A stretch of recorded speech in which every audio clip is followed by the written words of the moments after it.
Welcome back to a new one, and this one is the Behringer MODEL15 ins and outs. To begin, just as a rule, you cannot connect outs to outs and ins to ins. It's always outs to ins and ins to outs. Also, notice that there is a color behind of each in and out, and this matches the section of the synthesizer, just, making it a little bit easier. Given that this may be your first synthesizer, I will explain each in and out one by one with examples. So I'm going to be just, taking my time. If you like what I do, please like the video, and this channel is supported by viewers only. If you want to buy me a coffee just to say thanks and help the channel keep going on, you can. You have links at the description for PayPal, YouTube Thanks, and Patreon.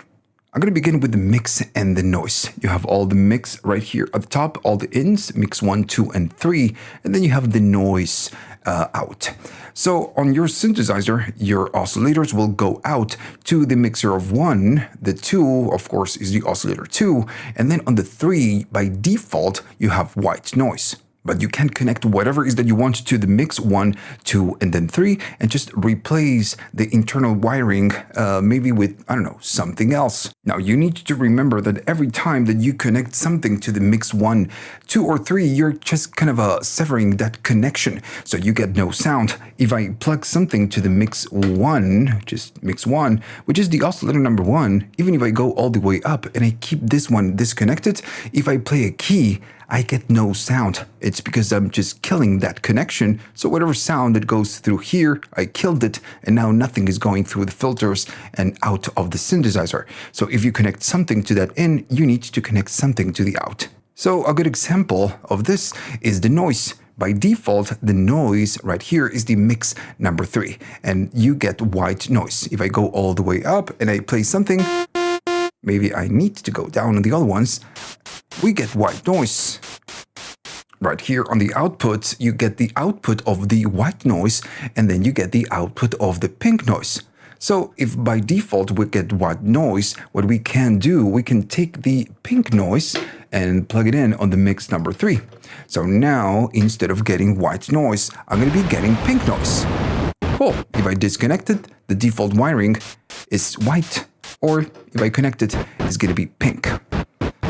Now still, since you can use the mix 1 and then 3, we could maybe connect the pink noise to the mix of 1, and now we are replacing that connection, the oscillator 1, with the pink noise. So if I go up on the mixer of 1 and go up on the 2, on the 3, 1 and 3, I'm getting a combination of white noise and pink noise, which is white, the default, and pink, the wiring.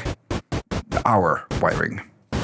Still, if you think about this, you can connect whatever is that you want to the mix of 1, 2, and then 3. And whatever is that you connect right here will go through the signal path, go through the filters, and then go out of the synthesizer. So maybe you have a different synthesizer and you want for the sound to go through the mixer and then go out from here. Well, you can connect it to the 1, 2, and then 3. Our oscillator number 1, this one goes by default to the mix number 1. We know that. So if I go up and I play something, this is how the oscillator 1 sounds. If I go down, the oscillator 2 goes out to the 2, to the mix of 2. And as you know, the oscillator 2 can play a combination of the common waveforms, and then we get the common waveforms with the sub-octave, which is going to be just a sub-square. The thing is that when we use the oscillator 2, we cannot split or separate the signal from this oscillator. When we play it, we get both going to the 2. But we can separate them by using the ins and the outs. Right here, at some point, you will find something that says white noise. We already talked about this. But then you get the output of the oscillator 1, you get the output of the sub, and you get the output of the oscillator 2. So what I could do, I could maybe take the output of the sub oscillator, and then maybe route it to the mix of the 3, right? So this sub, now it's going through the 3. Now I could go to the oscillator 2 and just maybe select whatever waveform, and I know that what I play on the 2 is going to come out as this waveform. Maybe in this case it's a saw. But then the 3 has the sub, so if I go down on the oscillator 2 and I go up on the 3, I can hear the sub from the oscillator 2. Now the idea of doing of this is that we get a combination of the oscillator 2 and then the sub, but we can control the loudness of both, which is something that we cannot do when we use a combination just like this, right? So that's the whole plan. The same thing goes for the other outputs. Right now we get the output of the sub, but we can use the output of the oscillator 1 and then the output of the oscillator 2. And this outputs, they are audio. So we can use the audio maybe to modulate something else, or maybe even take this and go to a different synthesizer. Why not? I can even use the output of the sub, which is, very low, and just maybe use it as, again, as a modulator. I could go maybe to the cutoff in. This is the cutoff. I'm gonna plug it right there. And now the sub is gonna be modulating really fast. And I'm gonna, of course, maybe use the oscillator 1. Can you hear what we are doing? So if I disconnect it, it sounds like this. So what we are doing is something like this. And it's because now the sub, which is a square, it's modulating the cutoff. And it's opening and closing, just like an on and off type of deal. And it goes really slow because, it's a sub oscillator. It's slow. If I go up in range of the one that we are using, that is, it goes faster. And this is, an oscillator. As we go up in pitch, it's going to go faster. And as we go lower in pitch, it's going to go slower. If I play a low key, it's just a slow modulation. If I go up, it's going to go faster. And this goes for pretty much everything. Maybe I could use the oscillator 1 out just to modulate the cutoff, or, everything else that we have right here. I'm going to go down on the 1 and up on the 2. And this is what we get. We are doing this super fast. If I go here, notice that, again, we get different sounds.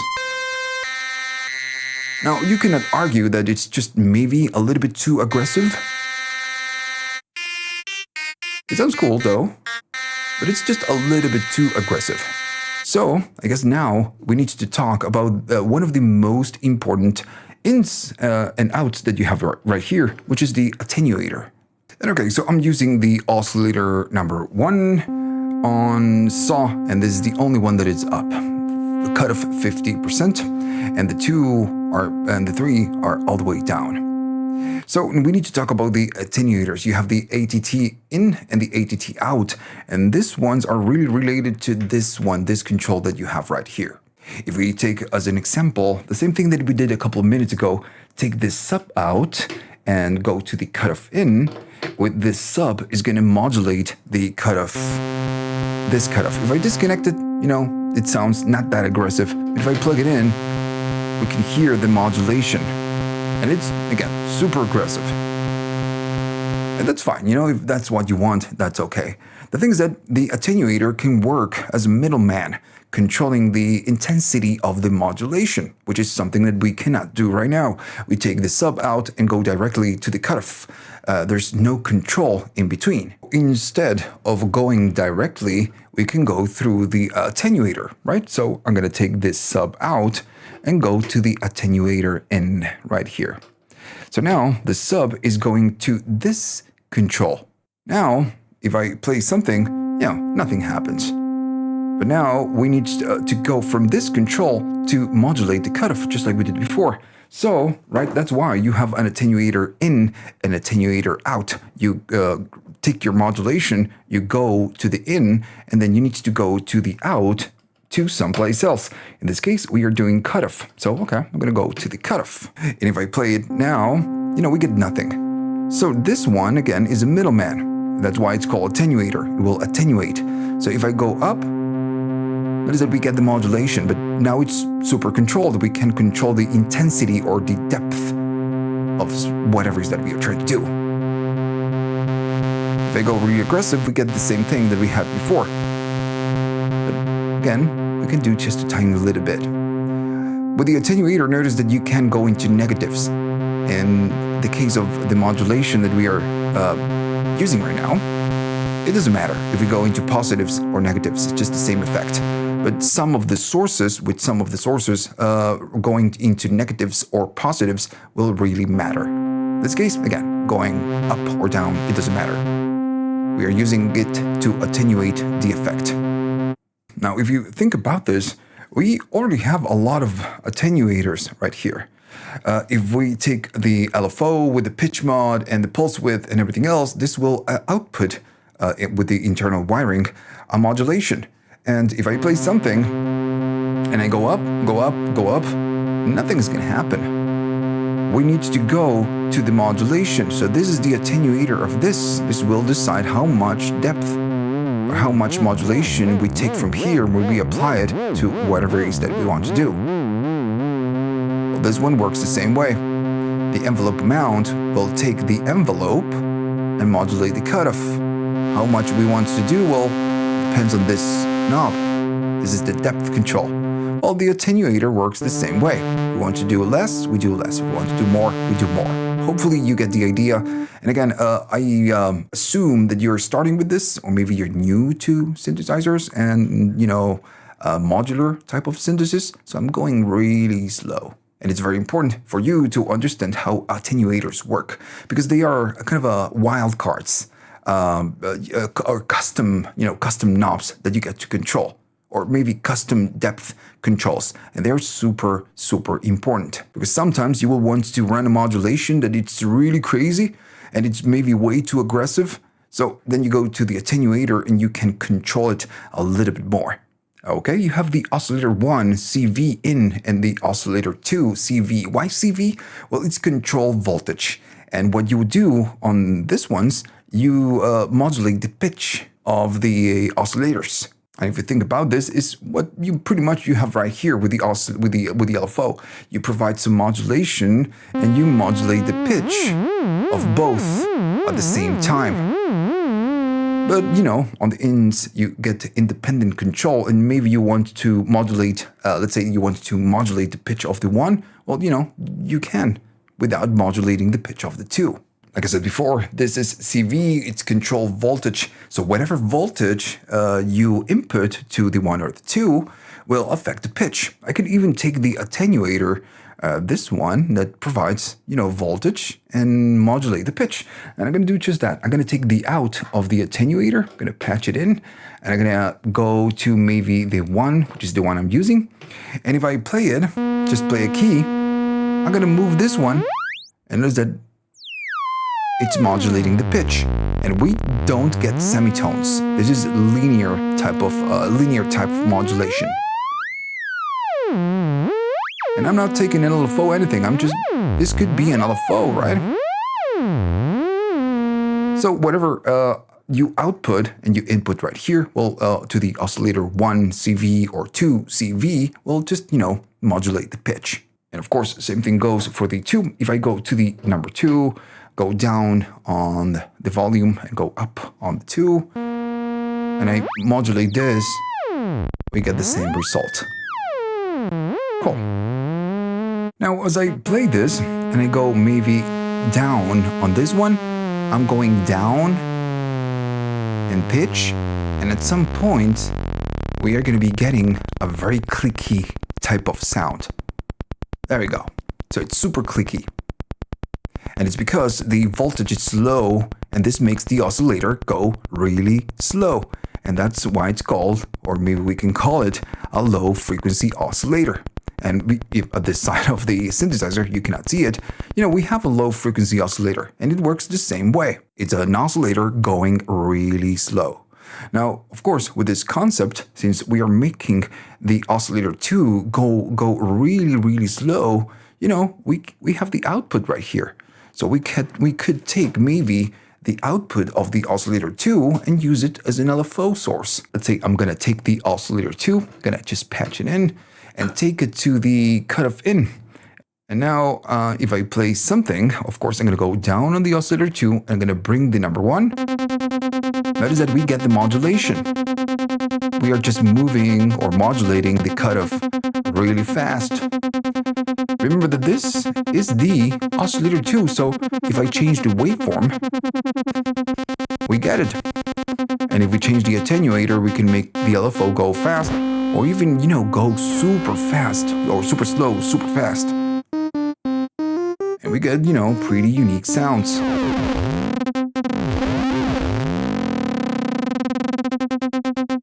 Even changing, the semitones, or maybe the range, will make the oscillator, of course, change, or maybe the waveform change and have a, different type of modulation that maybe we cannot get just with the LFO.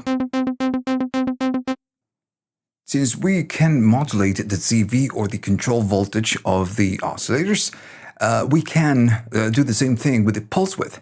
Now, if you think about this, we already have that. The LFO right here can modulate the pulse width. So if I go all the way up and I play something, first I need to go to a pulse or a square. If I play it and go up in the modulation, we can see that pulse width modulation. And that's fine. We can do it from here. The thing is that on this one, when we use the LFO, we modulate the pulse width of both oscillators. So if I bring the two, we're modulating both.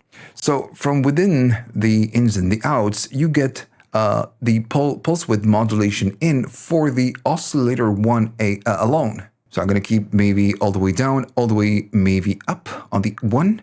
And I'm going to use a pulse, and maybe I'm going to go lower. There we go. And I'm going to go down in modulation. So now I can take whatever out and modulate the oscillator 1 pulse width modulation. And we can use whatever we want, right? You have a lot of different outputs. We can even take the sub of the oscillator 2 and then, just maybe go to the pulse width modulation. And as soon as we play something, we are modulating the pulse width of the 1 with the frequency of the 2. So if I maybe go up, we're going to get a faster type of modulation.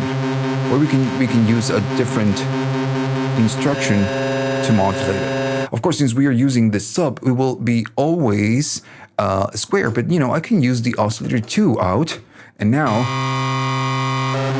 we get a different modulation depending on the waveform that we provide.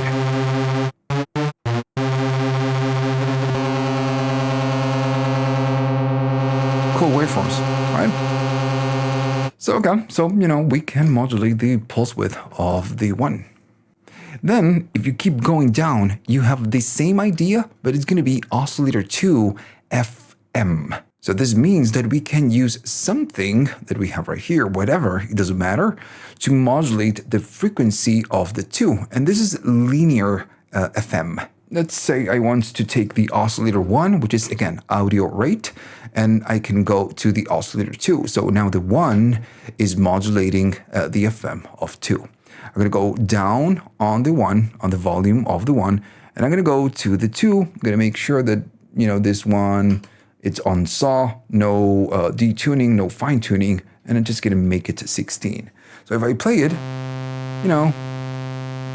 we get something like that. Maybe you're going to go up in volume. We don't get something super interesting. I'm going to maybe change the frequency of the 1, and that will just, of course, affect the modulation. Maybe we can use a different waveform, and with it, it's, again, affecting it. Maybe, again, it's a little bit too aggressive, and whenever this happens, what you could do, you can go to an attenuator. That's why we get it.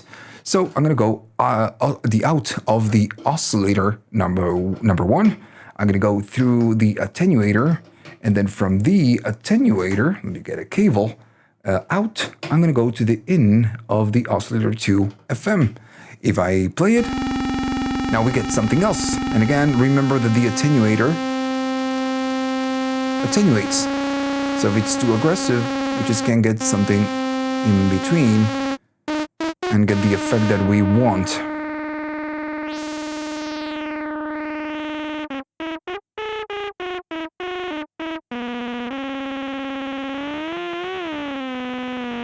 Maybe it's too high, I'm gonna make it slow. and use a different waveform. Again, you get cool different sounds. You just need to, do a little bit of experimentation right here. That one's a cool one. All right. And okay, so you have a high pass filter. And by default, it's just not on the signal path. It's not connected. So if you want to use it, you need to do the patching. So to include the high pass to the mix or to the signal path, we need to use the mixer out. This one, it says mixer. And of course, it's on the outputs. So this is the output of the mixer section, this section that we have right here. Right now, the oscillators, they go to the mixer and the mixer goes to the filter. And it's just bypassing the high pass filter. And then the filter goes to the VCA and the sound goes out. So we need a way to tell the synthesizer that we want a high pass maybe before the actual filter. And since we have the output of the mixing section, I'm going to take the oscillators, go to the mixer, and the mixer, we are going to patch the mixer out to the high pass filter. So whatever comes out of the mixer now will go to the high pass. I'm going to take the mixer out, and then of course we want to go to the high pass. And right here we have the high pass in. So now, of course, if I play something, now we just don't get much. Let me just change a little bit of what's going on right here. I'm gonna go to something simple. I'm gonna open the the filter, the low pass filter. All this, the high pass needs to be all the way down. And I'm just using the first oscillator. Everything else is just we're not using it. And now again, the oscillator, it's going to the high pass filter. Now the thing is that when we go out from the high pass, I still want to go to the filter, to the low pass. So we need to take the high pass and patch it in to the filter. So we go to the filter in, this one right here. And now the signal goes oscillators to the mixer to the high pass, and high pass to the low pass. Just like, you would get on an MS-20, let's say. So now if I play something like that, I'm just getting something, maybe not a lot of harmonics. Let me just maybe get a saw. So now, if we low pass, it's working, right? We are chopping the highs. And of course, if I use the high pass, I am chopping the lows. So the oscillators first go to the high pass, and then whatever we are doing right here goes to the low pass. Just like an MS-20. Cool. So what if we wanted to do the opposite? Maybe the sound that comes out from the mixer, we want to go to a low pass, and then the low pass, we want to go to the high pass filter. Well, it's just, the same idea, but, we just do it backwards. Let me just start over. Again, we need to go from the mixer to the low pass. If you think about this, this is the default wiring. We just don't need to do a lot of patching. We need to take the filter out. Right here, you have the filter out, this one. And the filter out, instead of the mixer, now it needs to go to the high pass in. And then the high pass out needs to go out of the synthesizer. Where's the out? Well, that's going to be the VCA. So the VCA is the voltage control amplifier. This is, the last thing in the chain. So we take the filter, the high pass filter, and we take it to the VCA in. And there we go. So now if I play something, let me just make this one open. The synthesizer, the oscillators are going to the mixer. The mixer is going to the low pass. And then from the low pass, we are going to the high pass. And from the high pass, we are going to right here, the VCA, and the sound goes out. And we can, again, generate a lot of different sounds right here. A lot of different possible combinations.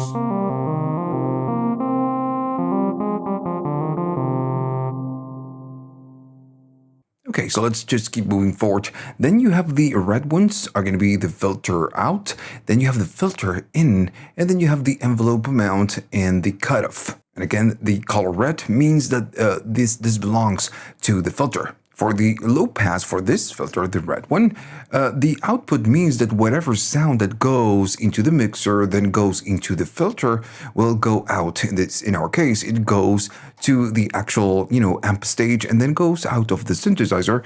But right here, you can get whatever that comes sound that comes out from the filter and get it right here. So if you play something, you can still hear it. It's not severing the connection, but this, whatever comes out of the filter, it's going to go here. So you can maybe plug it into a different synthesizer or use it as an audio source, maybe to, modulate something. We could maybe go to the oscillator 2, maybe FM, and just, do a little bit of modulation. I'm going to go up on the 2. Notice that we do get a very distinctive sound. And all of this is just the oscillator 1. The filter audio source messing with the oscillator 2 FM. Now I'm going to go back to maybe the oscillator 1. And this is what we can do with the output of the filter. Again, super useful to maybe use it to go to a different synthesizer and just output or just take the sound to that synth. Then you have the ins, and right here you have first the filter in. This is the filter input. So when you play something, the signal path again goes from the oscillators to the mixer and then goes to the filter. Well, the going to the filter is the signal in. I'm going to play something, and maybe I'm going to just chop the frequencies a little bit, and I'm just going to keep pressing, right? If I connect something to that filter, I am severing that connection. I'm just cutting right here, the sound going to the filter, and now I have it right here. Since we cut that connection, of course, we get no sound. So if you do something like this, is maybe because you want to patch it into a different place. Maybe you could take this signal path before going to the filter, maybe do some processing, and then maybe go to the filter, or maybe you want to connect a different synthesizer, and then go through the filter, and then go out of this synth. So yeah, you have a lot of possible combinations. Another way maybe to use it, it's maybe bypassing the mixer section. I'm going to go down on all the knobs right here on the filter. And if I play something, I get nothing. But maybe if I want to get the oscillator or maybe the sub out without going to the through the mixer, I could just take it and then just go to the filter directly. And, we are bypassing the mixer section. And everything, that's in between, which is nothing. But cool, we can do this if you wanted to. That's the whole point of having all this ins and the outs. Moving up next, you have an envelope amount. And again, this belongs to the filter section. And it's talking about this knob. So what we can do right here is take whatever other source and we can just modulate this control. That's the whole point.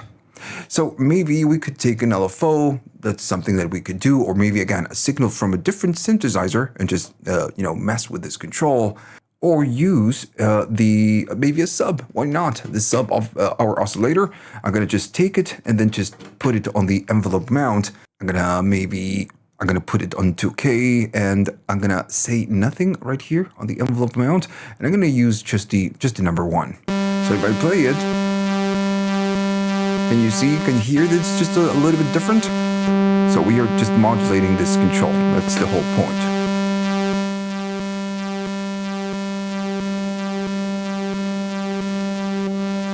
Of course, moving this will alter the modulation. And since we are using the sub of the 2, maybe changing the frequency of the 2, again, we'll just make it change. Another common use would be to use the velocity out. I'm going to put it maybe around there, and you have the velocity out. And of course, when we use or when we play something, the Model 15, it's sensitive to the velocity. So if you're using a velocity sensitive controller, the Model 15 will recognize that and it will take it to this output. So now, since, every time we play, this will output a different value every time. We can use it to modulate something. Maybe the envelope amount, if I play it and I play soft, it's going to be soft, but now I'm going to play hard. It's just different. So yeah, different velocities will mess with this control. So then you have the other one, which is going to be the cutoff, this one, and it's going to be the big knob. This is the big knob, the big cutoff, and it's the same idea. We need, with this one, we modulate this control.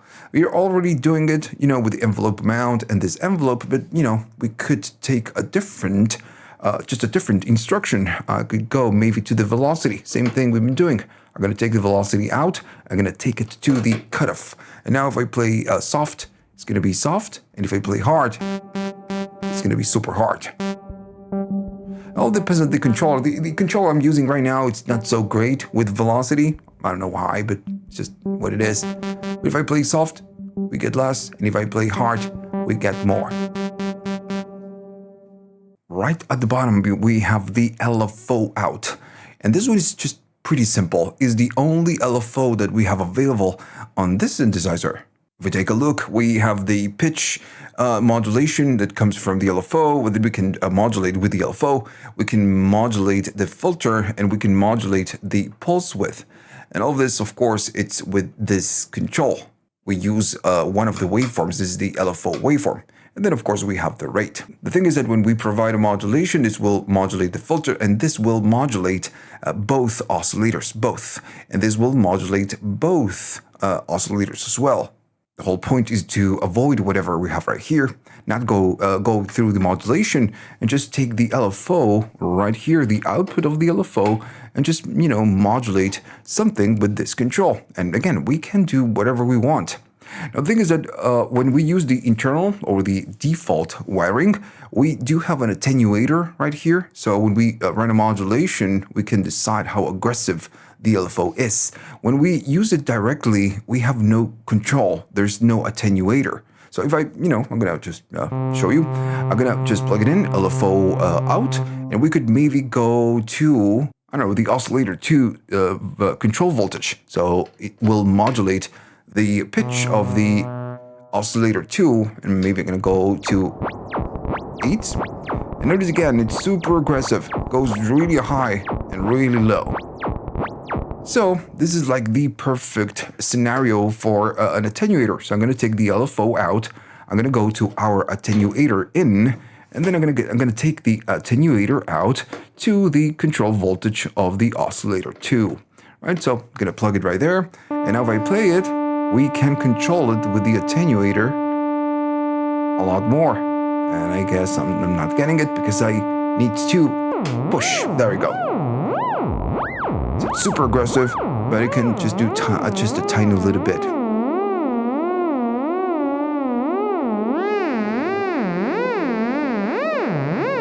Right, cool.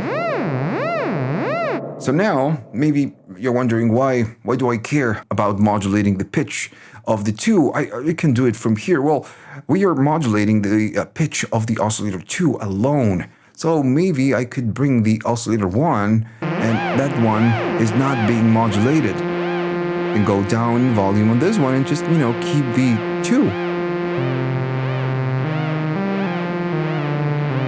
That's the plan, I guess. And again, maybe it's just too aggressive. We can do a tiny little bit. Cool. And okay, so that's what you can do with the LFO. It's just, the LFO out that you get right here, and just you can put it on someplace else. At the bottom, you have the LFO Trig, and then the LFO Rate. And maybe I'm going to need to zoom the camera a little bit, but first, I want to show you the light right here. This one is going to be important. So by default, the LFO on this synthesizer, pretty much like on all synthesizers, on digital synthesizers, is something easier to change. Most LFOs are just free running. So it means that when I play a key, it doesn't care when I play a key. So the LFO is just not restarting. I'm going to play faster, and notice that the LFO is always going at the same rate, same speed. It's not changing. So this is normal. I'm going to maybe go right here, just put it on 50%, do a little bit of amount. And I want to maybe, I'm going to say nothing, but I'm going to go to the filter mod, and I'm going to go all the way up. And I do want that modulation, so I'm going to go up. And as you can hear, the LFO, I'm using the sine wave. maybe I'm gonna go there to, a ramp down. The LFO is just modulating the cutoff. Now, I'm gonna just rapidly tap the keys. Just play very staccato. That sometimes it's just, even if I make it slower, sometimes it's gonna be dark, and sometimes it's just dark, right? So dark and bright. And this is because when I play a key, the synthesizer doesn't care about this. And the LFO, it's not restarting, it's not re-triggering. So sometimes it's gonna be up, sometimes it's gonna be down, and that's normal. That's why we have right here an LFO trigger. We can just patch something into that to this LFO trigger in, and this takes control voltage. Every time I apply the right voltage, the LFO will restart from the beginning. The thing is that we need something that will tell the LFO that it needs to restart. And in this case, we want to do it when we play a key. That instruction, it's the gate out. Every time that we play something, this gate will open, it will just output some CV, and then again, we can patch the gate out and just, put it on the LFO trigger, and the LFO will re-trigger every time that we play a key. So now the gate is telling the LFO to restart every time I press a key. And I want you to take a look at the light. Right now, it's just going up and down, just following this instruction. But now every time I play it, it's not changing because I'm playing super fast. It's because the LFO restarts from the beginning every time I press a key. So in this case, if I play something, it's super consistent, but then if I press and hold, the LFO, keeps flowing, and we get that modulation. We can even make it faster, and if I press and hold, we're gonna get that. But then again, since we are restarting the whole time, every time I play a key, it will always restart from the beginning. And that's the plan. That's why you would use something like this. On the LFO, you also have the rate, and this is why you get the LFO rate right here. You can change the rate of the LFO. And again, you could use whatever other thing just to modulate this control to change the rate.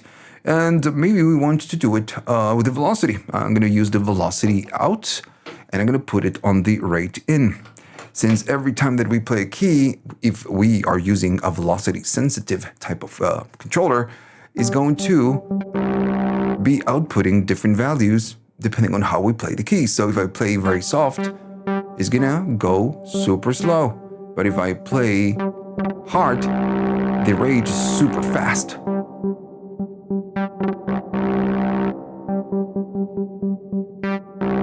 Right, so soft, hard.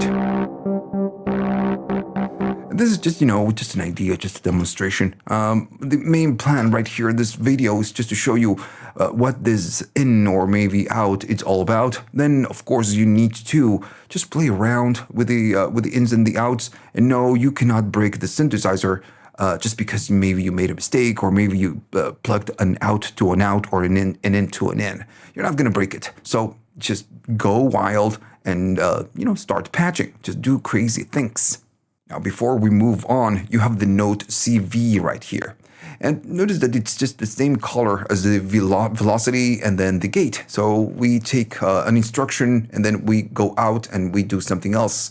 So the note CV is the value of the note that you're maybe playing on your controller. If you play a higher C, well, the CV is going to be higher. That value is going to be higher. If you play a low key, the value is going to be lower. And with all of this, you could do interesting things. For example, I could take the note CV out and I can plug it in. Maybe if I want to, I'm going to go down on the modulation. I could maybe go to the LFO rate. Why not? Or maybe even the cutoff. I'm going to, I'm going to do the LFO rate first. So in theory, and I'm going to go up on the modulation. In theory, if I play a higher key, it's going to go faster. But now I'm going to play a low key. Notice it's just much slower. So depending on the key that you play, since it has a different value, it's a different note, the rate will change. Another thing that we could do is maybe take this one out and go to the cutoff. And now I'm going to take the modulation down. Depending on, again, the keys that we play is going to be brighter or it's just going to be darker. So higher keys will open the cutoff a lot more and lower keys will open it less. So again, if you think about this, it's a little bit like the key tracking. Higher keys, open more, lower keys, open less. Coming up next, it's going to be the multi, and you have two of, this utilities. And this is just a utility. It's just like the attenuator, and it's super, super useful. You can maybe connect something right here, and whatever it is that you connect, then you can output to two different sources. You can also connect two outputs to two inputs or two ins, and then go out to a different place. Let me give you an example. Let's say that I want to use or take the LFO that we have right here, out the LFO. I'm going to be using maybe that much rate, and I'm going to use a ramp down. Why not? And the modulation is all the way down. I want to take the LFO out, go to an in, and then just go from a multi out, maybe to the oscillator 2 pulse width modulation, and the other one, I don't know, it's going to go to the envelope amount, someplace else. Right, so let's do it. I'm going to take the LFO out. And now this one is going to an in. Since we have it on the multi, now we can take this source and put it on someplace else. Like, for example, like I said, the pulse width modulation of the 2, or maybe the 1. No, actually, we only have the 2. So oscillator 1, pulse width modulation in. Now, in theory, if I go to a square, and maybe I'm going to go down, and just going to go up on the number 1. Let me go down in resonance. I have the LFO using, I'm going to go down in the reverb, down in the volume, because it's just too loud, and I want you to see how I am modulating the pulse width. We can see it going like that. So this is coming from here. Cool. So we are doing modulating the pulse width modulation with an LFO. But now again, we can use the same instruction and just modulate, something else. We can maybe go to the maybe envelope amount. I'm gonna do a little bit of cutoff and then go to this one. Let me just take it there. There we go. Envelope amount patched in.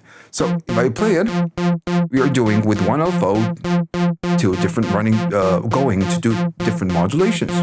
This one, and then the pulse width of the oscillator 1. So this is, again, using one modulation to modulate two targets. So one source, two targets. The only thing is that it's a little bit too aggressive, if you ask me. It's just a little bit too aggressive. So you can still, you do the same trick than before. You can take the LFO out, and instead of going directly to the multi, you can go to the attenuator and just control the instruction a tiny little bit. So I'm going to go to the attenuator out and then go to the multi-in. If I play it, it's just very mild. I'm going to go attenuator and bring more. And then we get it. If I change the LFO, I'm going to do so right now. We are just altering both. So again, cool thing that you can do. Another use for this would be, and let me just unpatch everything so we can patch it again. So another thing that we can do, that the multi can do, is to take two outputs. It's going to kind of a sum or blend but the both outputs or sources, and then take it to one single target.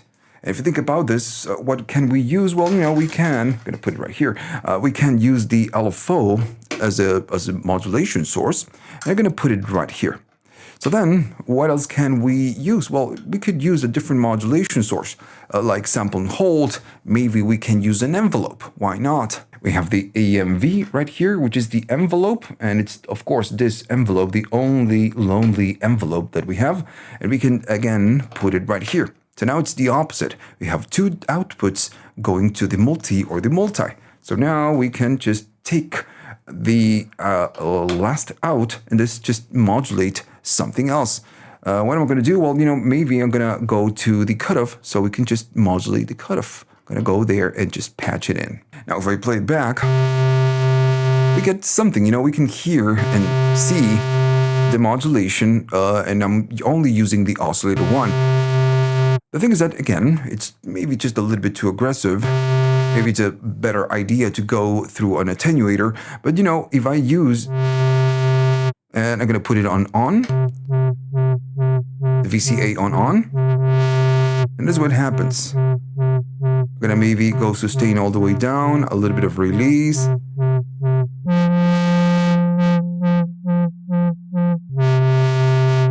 Notice that there's a motion right here. The envelope is just like shaping or modifying the LFO. And this is the whole point of doing this. If I disconnect the envelope, it's always on and off. Just super aggressive. But now the envelope is just gonna shape the LFO. So you're combining two sources and then affecting one. This is again one thing that you can do. Right, like we discussed previously, the attenuator, this one, and the multis are just, super important. Coming up next, it's the sample and hold. You have it right here, SNH, sample and hold. The first batch of the Model 15, it didn't work. It was broken, or maybe it was missing a part, really. And it's a pretty easy fix. You just need to solder a component, a diode, and it's just very simple to do. So if you're using it right now with me and you realize that it's just not working, it's because maybe you have the first batch of the Model 15. If you go to the webpage of Behringer, they give you a solution for that, and you can solder. It's very simple. If not, you can return the synthesizer back and get a new one. So, okay, so what is sample and hold? For the ones that are starting and don't know, a sample and hold is a way of random. It's a way of random. It takes an unpredictable source like a noise, right? Noise is an unpredictable source. And then a clock like the LFO clock takes tiny little samples from that unpredictable source, noise, and it gives you just, a random instruction. That's the whole plan. We've been using on, old type of synthesizers, just, analog, vintage type. We've been using sample and hold forever. It's just like the oldest way of random, I guess. I'm going to go to sample and hold, and whatever you patch to from the output of the sample and hold to the in, it's going to, give you a random modulation. I'm going to do just that. I'm going to go to maybe the oscillator 2CV. And this one will just go up and down on the pitch of the oscillator 2. I'm not using the oscillator 2. I'm going to bring it down, and I'm going to bring the oscillator 2. And if I play it, there you go. We get that. And I'm just holding one single key. Like I just said, the sample and hold takes samples, tiny samples from this noise, and it needs to know when it needs to take the sample, or just maybe how fast. That's why when I play a key, it's kind of a slow, let's say, just changing the pitch. It's not super fast. And this is because the sample and hold uses the LFO clock to take these samples. So if you want to go faster, we just need to use the rate of the sample of the LFO. And now you get that. Just like any other source, the output, it's a little bit too aggressive. So maybe going again to an attenuator, and how important the attenuator is. On this one you get one. I think it could be better to get two, but this is what you get. I'm going to go to the oscillator 2CV, same thing that, we just did before. And now if I play it, we get the same thing, but I can control it a little bit better now. It's just a tiny little bit and not, this. Another destination for this could be maybe the cutoff, right? So you can modulate the cutoff and go really aggressive. just a tiny little bit. You can, of course, maybe use the multi. And as we advanced through the different sections of this video, we know a little bit more, so you just can start combining the different things. Maybe we want to use a combination of LFO and a combination of sample and hold, and then just go to a modulation. It's possible. Cool. Then you have the envelope trigger, you have the VCA, and then you have the VCA-CV. The VCA is talking about the voltage control amplifier, which is, the volume that comes out. And then you have the envelope trigger, and it's about an envelope. It's the lonely envelope. Okay, so let's talk about the VCA-CV. If I play something, and I do something like this, it's like a tremolo, right? Well, this one, it's just like that, is the control voltage of the VCA. So I maybe could, connect the LFO to the VCA-CV, and if I play it back, the LFO is just gonna, give us that tremolo type of effect. I can go faster on the LFO, and I'm gonna get just a faster type of tremolo effect. You can even do it on the on, and the release, of course. Also, since you have an on type of mode for the LFO, and I'm not playing the keys, of course we can't change the pitch. It's always on, it's always outputting sound, so you can maybe go right here to the CV and use a different instruction, maybe a different synthesizer that will control when it opens and when it closes. If I maybe go to an attenuator, I'm going to go to the out of the attenuator. Notice that I can provide voltage, and it will open and just close. Next, you have the VCA in, but you also have a VCA out. So you have an out right here at the top and an in right here. And the out, this one, if I take whatever that comes out of the VCA, we are not severing a connection. So if I play something, we can hear it, right? So we can. So on this one, you can go out to a different synthesizer, right? So you can plug it into a different synthesizer and do whatever it is that you want, because this is the audio that comes out from this synth. Another way to use this is maybe going from the VCA to the mix 3 right here. And what you can do when you go up on this one, you're just feedbacking the sound that comes out, and you're going back in to this mix. So again, it's just a way of saturation. Of course, as you do more, you change the sound that comes out. It will give you just different results. Maybe you're thinking, what's the difference with the output? You have the VCA out, and we get the output right there. And then you have the main output at the top. Well, the VCA, it's the out without the reverb. How the path goes is oscillators, mixers, then filters, envelopes, and then, of course, VCA, and then goes out. Well, not really. It goes from the VCA, goes to the reverb, and then goes out. So if you want the out without the reverb, take it from the VCA. If you want the out with the reverb, take it from the output. Now then you have the VCA in, this one. And of course this is an in. It's a little bit different from the out. So if I connect something right here, I'm just chopping the connection that goes from the filter to the VCA part. So if I play something, I get nothing, right? Just, I chop that connection, so I get nothing. So what is the point of having a VCA in if I, plug something in and I just cannot get anything out of the synthesizer? Well, right here, you could put whatever in. It could be a different synthesizer and go to the output stage of this synth.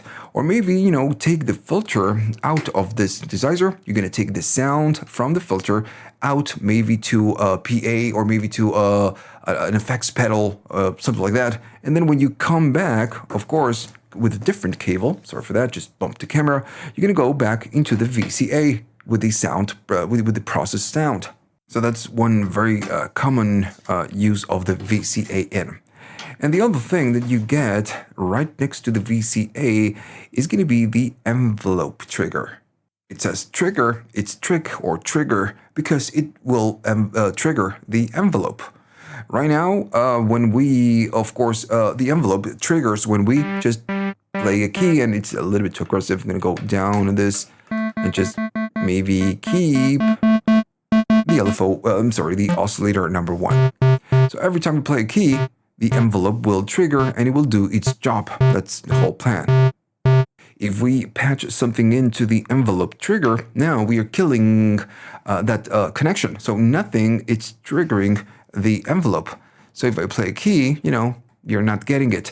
If I put the VCA on, and maybe it's just too loud, I'm gonna go down. I can change the pitch, but still, not gonna trigger the envelope because we are not using the envelope. We only use it on envelope and on release. So what else can trigger the envelope? Well, this is, again, completely up to you.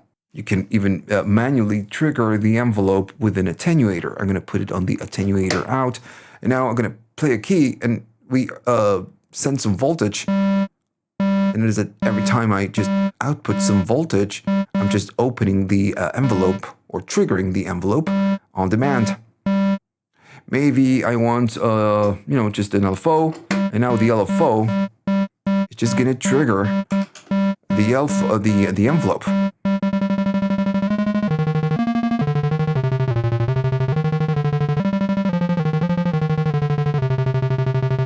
Another cool usage, one of the reasons of why you would use the envelope trigger, maybe you're using a different synthesizer, maybe a sequencer, something like that, and you want for this synthesizer to, of course, trigger the envelope when the other synthesizer it's, playing something. Well, then you go to the envelope trigger and, the other synthesizer will trigger the envelope.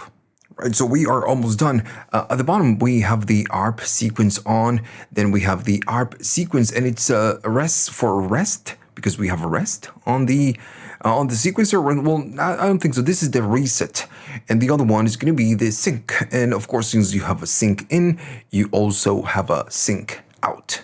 I'm going to be using the sequencer. It's going to be on, and I guess it's going to be on first, on order, then first, and rate of that.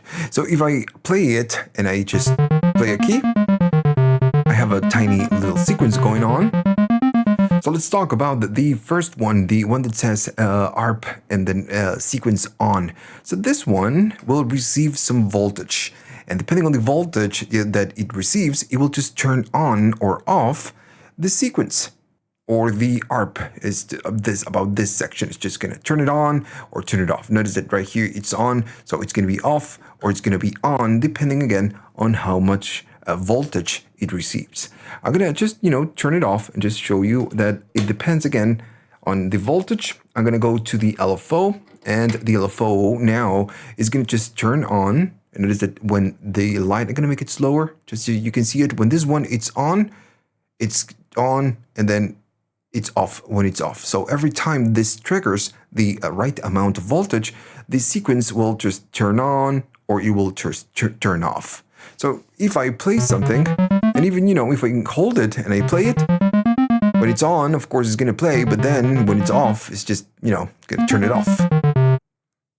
And of course, if I maybe go faster on the rate, we're going to be getting this turning on and off type of sequence, because that's what we are doing. We are turning it on and then turning it off. Okay, so, this is what we would use the ARP and then sequence on. And again, all of this, it's super useful, maybe using it with a different sequencer or maybe a different synthesizer. Another thing that we get right here is the res. And this one, it's talking about reset. And it's kind of hard to explain right here, especially if we don't use it with a different synthesizer. But maybe, again, this is your first synthesizer and you don't have another one. So I'm just going to show you what it does. This, just like the other one, will needs some kind of a voltage. If we provide the voltage it needs, it's just going to reset the sequence. I'm going to play a key, and I'm using the attenuator out to the ARP and then sequence reset. I'm just going to go all the way down on the attenuator, and I'm just going to play a key. And I'm just pressing and holding key. I'm I'm holding the sequence, so it's just gonna go and just, play the sequence. So now, when I provide the enough voltage, it's just gonna reset the sequence. And it needs to be a tiny little blip. If I just keep it at the top, it's just gonna kind of stop the sequence. So I'm gonna go down, and I'm gonna go up fast, and then go back. So notice that every time I do it, it's just restarting the sequence or resetting the sequence.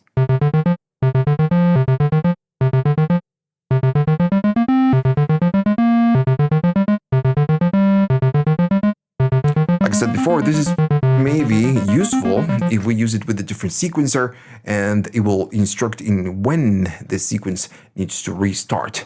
And then you have the sync.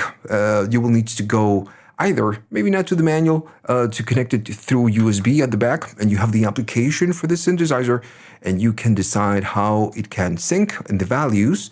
And then, of course, you take a different synthesizer with the same values, and then you sync the ARP, the tempo, to be in tempo. And then, of course, you can do the same thing, but out. Right here, you have the sync out. Okay, we are pretty much done. The last thing we didn't discuss, and it's just way too simple, you have the reverb out, and you have the reverb in. So this is the full wet signal of the reverb. That's why it's the out. If you maybe plug in some headphones right here, you will hear that it's just the reverb fully wet.